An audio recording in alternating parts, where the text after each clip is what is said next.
Lucci exclaims that they have already taken care of all the ships down below and just have to destroy this one.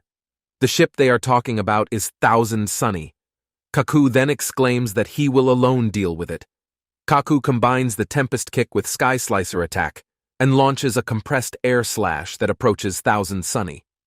Before it could destroy the ship, Zoro, who is asleep, wakes up from his nap, unsheathes his sword, and deflects the attack. Seeing this, Kaku is left surprised that how this happened. Zoro then exclaims that who interrupted his nap. Kaku is frightened seeing Zoro there. Meanwhile, Pythagoras tells Shaka that he has got the Frontier Dome back online, but the CP0 agents have already infiltrated.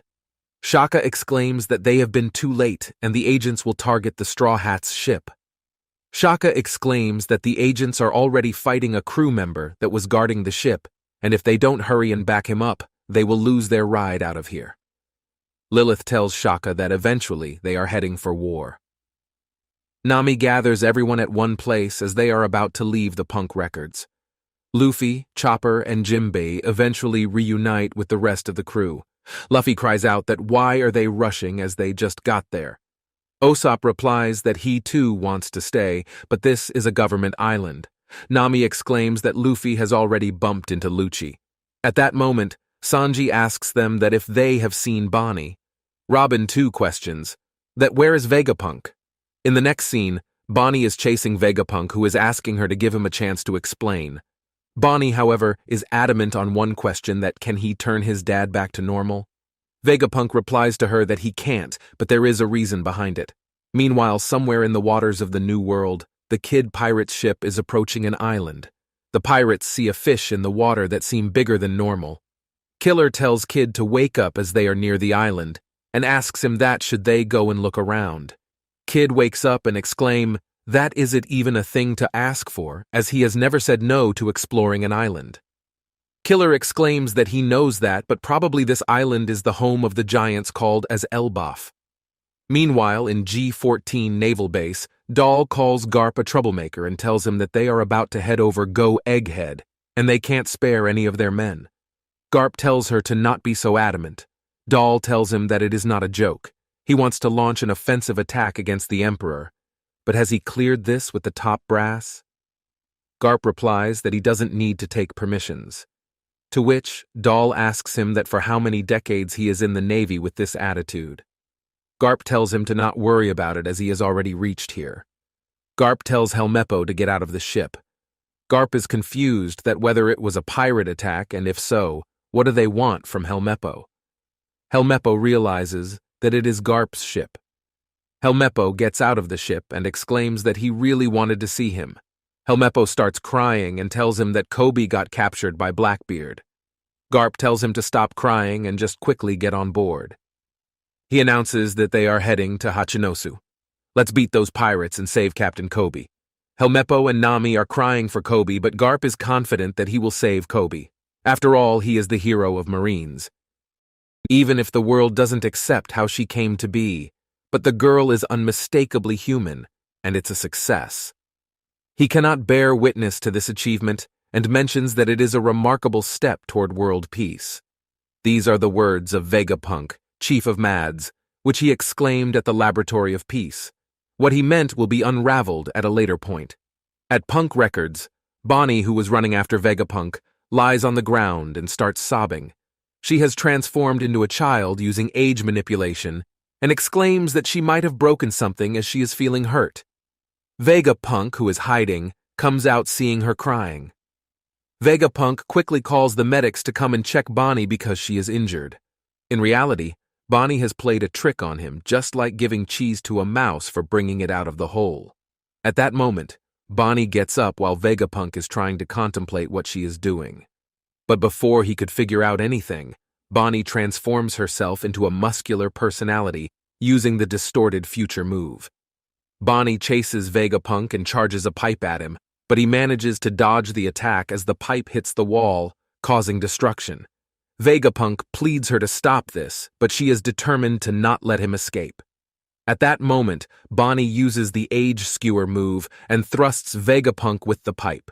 causing his age to pop out and take on different forms, while Vegapunk is transformed into a child. Bonnie finally stops and is huffing. She is standing near Vegapunk, who is lying on the floor as an infant. Vegapunk exclaims that he thinks the shiny shapes in front of him are a manifestation of the years he just lost. Vegapunk exclaims that he has been transformed into a helpless child and pleads Bonnie to return his golden years back. Bonnie picks him up by his collar and tells him that his power doesn't last forever on living things, which means he will turn back to normal in some time. Bonnie then asks him the reason why he killed her father. She wants to know why Vegapunk took his father's personality from him and turned him into a hopeless, emotionless figure. Vegapunk is still adamant on not telling her the truth, because if he tells her the truth, it will only hurt her. Meanwhile, at the Red Port, Kuma, who crashed the Red Line, is now trying to climb the Red Line and reach Mary Joieuse. People there are terrified at Kuma's actions. Before he could reach at the top, he is bashed to the ground by Marines. He is panting continuously due to his bad condition, but continues fighting back. Vegapunk tells Bonnie that he promised Kuma that he would keep his secret from her no matter what. Bonnie mentions that he is saying he cannot tell her the reason why he killed her dad. Does she look like a kid who was born a day before? Vegapunk tells her that she has to believe him. He was not the one who made her dad like that, but Kuma himself chose that fate for him. Bonnie is not ready to believe his words and rages, calling him a liar. Bonnie believes that her dad would never choose to leave humanity and abandon her. Bonnie determines to kill Vegapunk. Vegapunk, however, tells her that it was not easy for him too, and he wishes to forget the whole ordeal. He exclaims that Kuma was an incredible man, and he has always been proud to call him his close friend. He then pleads Bonnie to leave him as he cannot reveal any more facts on this matter. Meanwhile, Marines are launching blows at Kuma to stop him from climbing the Red Line. Bonnie, on the other hand, dashes Kuma on the ground, telling him to spit the truth as she will not going to blindly trust his lame excuses. Vegapunk, taking advantage of the situation, calls it child abuse. At that moment, suddenly Bonnie hears a beep sound coming from a nearby door. Bonnie turns to the door and starts walking in its direction, while Vegapunk looks in shock at her. Vegapunk tries to stop her from going there and tells her that it has nothing to do with Kuma. Bonnie calls his words a lie and approaches the door. She sees a bear paw print on the door and assumes that it definitely has some connection with her dad. She tries to open the door and breaks the controls of the door using oil breakdown. The door opens and Bonnie walks in. Inside the door, Bonnie finds a huge paw-shaped bubble. Her eyes are fixated on the bubble while she is panting roughly. Vegapunk also crawls inside the door, and the bubble reminds him something from the past. A flashback comes before his eyes where he and Kuma are talking to each other. Vegapunk tells Kuma that a scientist in West Blue once postulated that a person loses 21 grams of mass upon death, and that can be considered the weight of their soul. He calls the theory fascinating and exclaims that such a link proves the existence of soul. Vegapunk tells Kuma that his power can take something intangible like pain and give it a physical form. Not only that, he can even transfer it to others. It would be a total wireless transmission of nerve signals. Vegapunk exclaims that he is wondering if that same logic can be applied to other nervous signals. What he means is, can they determine if other things such as imagination and memories have mass and volume as well? Kuma exclaims that does he want him to pull out his memories and display them? He cannot do that because memories are too personal. He pleads him to help as it will help advance science. He also promises that nobody else would see them. Kuma keeps saying no, but he begs him to help.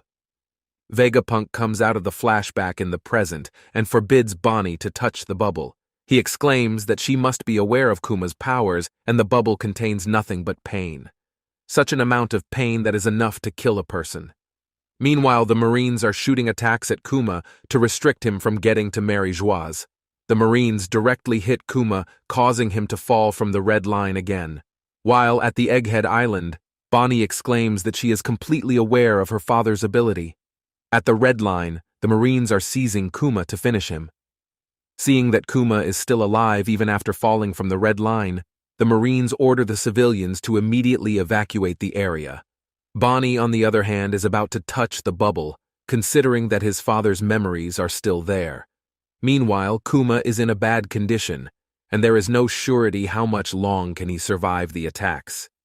The scene then shifts to Egghead Lab Stratum, where the Straw Hat Pirates and the Vegapunk clones are having a discussion on the events unfolding before them. Nami exclaims that Lucci made all the way up there. Shaka replies that it was because the system malfunctioned. Sanji exclaims that at least Zoro and Brook are on the ship to protect it. Even if it is a fight of 2 against 3, they will figure out something and there is no way they could lose. But Shaka tells them that the battle is far more lopsided than they think. Usopp is shocked to hear this. Shaka exclaims that the Seraphims are also there and it is a 2 against 7 fight going on. Usopp exclaims that the CP0 agents acted fact to call on backup when the barrier was down. Shaka replies that he doesn't think that CP0 agents ordered them directly. Shaka tells them that the Seraphims can assess combat situations and are equipped with some limited decision-making capability of their own. Sanji asks him that is he trying to say that the Seraphims decided to invade by their own. Lucci, on the other hand, exclaims that they didn't order the Seraphims to come and now they cannot even make them go as the dome is operational again. Meanwhile, Shaka has pointed out the key. He exclaims that the enemies made a serious miscalculation, and now that the Seraphims are up there, they can turn them back to their side, since they are higher in the command. It means that Vegapunk's command has higher importance than CP0's commands. Edison and Lilith leave from there to order Seraphims. Shaka leaves it to Lilith and Edison while Lilith tells her to limit his expectations of them. Nami tells Sanji to go along with them as the threat can affect the whole crew. Sanji runs on Nami's command while Frankie warns her that the situation is serious. The scene then shifts to Thousand Sunny, where Brook asks Zoro about the devil creature in front of them. Zoro exclaims that he is meant to be a giraffe, but seems a little different from what he remembers. Anyway, it doesn't matter as he would soon be killed by him. Kaku replies to him that he cannot cut him. Zoro tells Brook to take care of the ship. Kaku and Zoro clashes with each other and Kaku attacks Zoro with his nose gun. The Giraffe Man's attack sends Zoro knocking off in the air. Zoro exclaims that he has filled his fighting critters with zigzagging attacks back in Wano. Facing a similar kind of attack, he feels tired of such attacks. Meanwhile, Lucci orders Seraphims to quickly destroy the lab stratum before Vegapunk arrives there. Shaka, Usopp, and Nami are worried that the CP0 agents are going to annihilate the lab. The Seraphims launch a massive blow and destroys the lab with its upper part been cut into half. Usopp cries out seeing this while Nami stops him to go near the lab. Kaku, on the other hand, is basically happy seeing this. At that moment, Stussy bites Kaku on his neck, causing him to fall on the ground, making him unconscious. Lucci asks her that what is she doing. Stussy tells him that she was just putting him to sleep. Stussy then tells Lucci to join Kaku as it is time for his cat nap too. It is revealed that Stussy is actually a clone of Miss Buckingham Stussy of the Rock Pirates, Mad's first successful clone, Unit 1, Stussy. A mysterious smirk appears on her face.